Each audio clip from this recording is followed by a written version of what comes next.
Welcome back to കുഞ്ഞടുക്കള. അപ്പോൾ ഇന്ന് ഒരു തനി നാടൻ രീതിയിലുള്ള ഒരു റെസിപ്പിയാണ്. ചക്കക്കുരും ഉണക്കച്ചെമ്മീനും മുരിങ്ങയ്ക്കയും വെച്ചിട്ടുള്ള ഒരു അവിയൽ. അപ്പം വളരെ ടേസ്റ്റിയാണ് ഇത് ചോറിൻ്റെ കൂടെ കഴിക്കാനൊക്കെ ഉണ്ട്. അപ്പം നമുക്ക് നോക്കാം ഈ അവിയൽ എങ്ങനെയാണ് ഉണ്ടാക്കുന്നതെന്ന്. ഇപ്പം ഈ ഒരു അവിയൽ ഉണ്ടാക്കാൻ വേണ്ടിയിട്ട് ഞാൻ ചക്കക്കുരു നന്നായിട്ട് ക്ലീൻ ചെയ്ത് ഇതേപോലെ നീളത്തിൽ അരിഞ്ഞെടുത്തതാണ്. പിന്നെ 2 പച്ചമുളക് കീറിയതും ഒരു 2 ചെറിയ മുരിങ്ങയ്ക്ക നീളത്തിൽ കീറിയതുമാണ് എടുത്തിരിക്കുന്നത്. പിന്നെ നമ്മൾ ഇതിലേക്ക് ചേർത്ത് കൊടുക്കുന്നത് ഉണക്കക്കൊഞ്ചാണ്. അപ്പം ആദ്യം നമുക്ക് ഈ ഉണക്കക്കൊഞ്ചൊന്ന് ഡ്രൈ റോസ്റ്റ് ചെയ്ത് എടുക്കാം. ഇപ്പം ഞാൻ ഈ ചൂടായ പാനിലേക്ക് കൊഞ്ചിട്ട് കൊടുക്കുകയാണ്. ഇത് നന്നായിട്ടൊന്ന് വറുത്തെടുക്കാം. ഒരു മീഡിയം ടു ലോ ഫ്ലെയിമിലിട്ട് വറുത്താൽ മതി, കരിഞ്ഞു പോകരുത്. ഇതിൻ്റെ പച്ച ടേസ്റ്റ് എല്ലാം മാറുന്നിടം വരെ നമ്മളിത് വറുത്തെടുക്കണം. ഇനി നന്നായിട്ട് വറുത്തെടുത്തിട്ടുണ്ട്. ഇനി നമുക്ക് ഇതിൻ്റെ തലയും വാലും എല്ലാം കളഞ്ഞ് ഒന്ന് ക്ലീൻ ചെയ്തെടുക്കാം. ഇപ്പം ഞാൻ ചെമ്മീന് തലയും വാലും എല്ലാം കളഞ്ഞ് നന്നായിട്ട് ക്ലീൻ ചെയ്തെടുത്തിട്ടുണ്ട്. ഇനി നമുക്ക് ഈ കഷ്ണങ്ങളെല്ലാം ഒരു പാത്രത്തിലേക്ക് ഇട്ട് കൊടുക്കാം. ഇപ്പം ചക്കക്കുരുവിൻ്റെ മുരിങ്ങക്കയുടെ ഒക്കെ അളവ് നിങ്ങൾക്ക് കൂട്ടിയോ കുറയ്ക്കുകയോ എന്ത് വേണമെങ്കിലും ചെയ്യാം. ഇനി ഇതിലേക്ക് നമുക്ക് ഈ മുരിങ്ങയ്ക്ക ഇട്ട് കൊടുക്കാം. ഇനി നമുക്ക് ഈ ക്ലീൻ ചെയ്ത് വെച്ചിരിക്കുന്ന ചെമ്മീൻ ഇതിലേക്ക് ചേർത്ത് കൊടുക്കാം. ഇനി നമുക്ക് ഇതിലേക്ക് വേകാൻ ആവശ്യത്തിനുള്ള വെള്ളം ഒഴിച്ചു കൊടുക്കാം. ഇനി ഇത് തിളച്ച് കഴിഞ്ഞതിന് ശേഷം നമുക്ക് ഇതിലേക്ക് മഞ്ഞൾപ്പൊടിയും മുളക് പൊടിയും ഉപ്പും ചേർത്ത് കൊടുക്കാം. അപ്പം ഇത് വേകുന്ന സമയം കൊണ്ട് നമുക്ക് ഇതിനുള്ള അരപ്പൊന്ന് റെഡിയാക്കി എടുക്കാം. ഇപ്പം ജാറിലേക്ക് ഇതിനാവശ്യത്തിനുള്ള തേങ്ങ ചേർത്ത് കൊടുക്കാം. അപ്പം നിങ്ങൾ എടുക്കുന്ന കഷ്ണത്തിനനുസരിച്ചുള്ള തേങ്ങ ഇട്ട് കൊടുക്കുക. പിന്നെ ഇതിലേക്ക് ഒരു പച്ചമുളക്,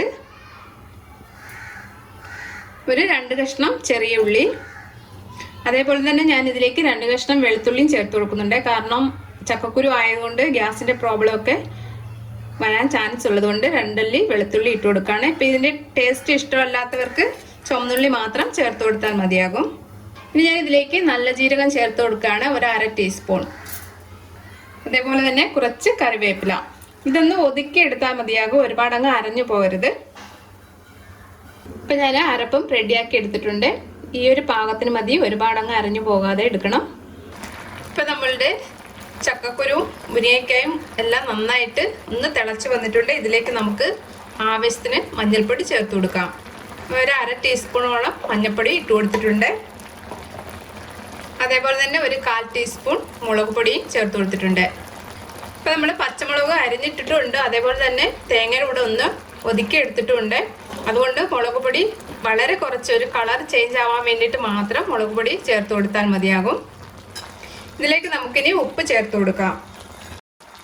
അപ്പം ഇതിലേക്ക് നമുക്ക് ആവശ്യത്തിനുള്ള ഉപ്പ് ചേർത്ത് കൊടുക്കാം. അപ്പം ഞാൻ ഉപ്പിൻ്റെ നീരാണ് ഒഴിച്ചു കൊടുക്കുന്നത്. ഇനി ഇത് നന്നായിട്ട് ഒന്നുകൂടെ ഒന്ന് ഇളക്കിയെടുക്കാം. ഇനി ഞാൻ ഇതിലേക്ക് പുളിക്ക് വേണ്ടി, ചെറിയൊരു പുളിക്ക് വേണ്ടി ഞാൻ ഒരു തക്കാളി ഒന്ന് അരിഞ്ഞിട്ട് കൊടുക്കുകയാണ്. അപ്പം നിങ്ങൾക്ക് ഈ തക്കാളിക്ക് പകരം മാങ്ങ ഉണ്ടെങ്കിൽ ഒരു ചെറിയ കഷ്ണം മാങ്ങ ഇതിലേക്ക് ചേർത്ത് കൊടുക്കാം. തൈരൊന്നും ഒഴിക്കണ്ട, ചെറിയൊരു പുളി വേണമെന്നുണ്ടെങ്കിൽ മാത്രം മാങ്ങയോ തക്കാളിയോ ചേർത്ത് കൊടുക്കാം. ഇനി നമുക്കിത് അടച്ചു വെച്ച് ഒന്നുകൂടെ നന്നായിട്ടൊന്ന് വേവിച്ചെടുക്കാം. അപ്പം നമ്മളുടെ കഷ്ണങ്ങളെല്ലാം നന്നായിട്ട് വെന്ത് വന്നിട്ടുണ്ട്. ഇനി നമുക്കിതിലേക്ക് നമ്മൾ ഈ ചതച്ച് വെച്ചിരിക്കുന്ന അരപ്പ് ചേർത്ത് കൊടുക്കാം.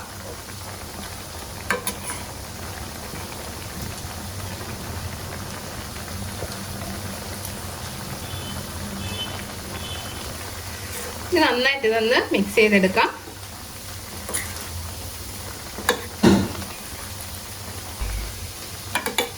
ഇനി ഈ അരപ്പൊക്കെ നന്നായിട്ട് ഈ കഷ്ണങ്ങളിലെല്ലാം ഒന്ന് പിടിച്ച് ഇതിൻ്റെ ഈ അരപ്പിൻ്റെ പച്ചമണം പോകുന്നിടം വരെ നമുക്കിതൊന്ന് ഒന്നുകൂടെ ഒന്ന് വേവിച്ചെടുക്കാം. അപ്പം ഇതൊന്നുകൂടെ ഒന്ന് നമുക്ക് ഇളക്കി കൊടുക്കാം. ഇപ്പം എല്ലാം നല്ലപോലെ പാകത്തിന് വെന്ത് വന്നിട്ടുണ്ട്. ഇനി നമുക്കിതിലേക്ക് കറിവേപ്പിലയും വെളിച്ചെണ്ണയും ചേർത്ത് കൊടുക്കാം. ഇതിലേക്ക് കറിവേപ്പില ഇട്ട് കൊടുക്കാം. അതേപോലെ തന്നെ പച്ച വെളിച്ചെണ്ണ ഒഴിച്ചു കൊടുക്കാം. ഇവിടെ ഒന്ന് മിക്സ് ചെയ്തിട്ട് നമുക്ക് സ്റ്റവ് ഓഫ് ചെയ്യാം. നമ്മളുടെ ടേസ്റ്റി ആയിട്ടുള്ള ചക്കക്കുരു ഉണക്കച്ചെമ്മീൻ മുരിങ്ങയ്ക്ക അവിയൽ റെഡി ആയിട്ടുണ്ട്. അപ്പോൾ ഈ വീഡിയോ ഇഷ്ടമായിട്ടുണ്ടെങ്കിൽ ഒന്ന് ലൈക്ക് ചെയ്യാനും സബ്സ്ക്രൈബ് ചെയ്യാനും ഷെയർ ചെയ്യാനും മറക്കല്ലേ. താങ്ക്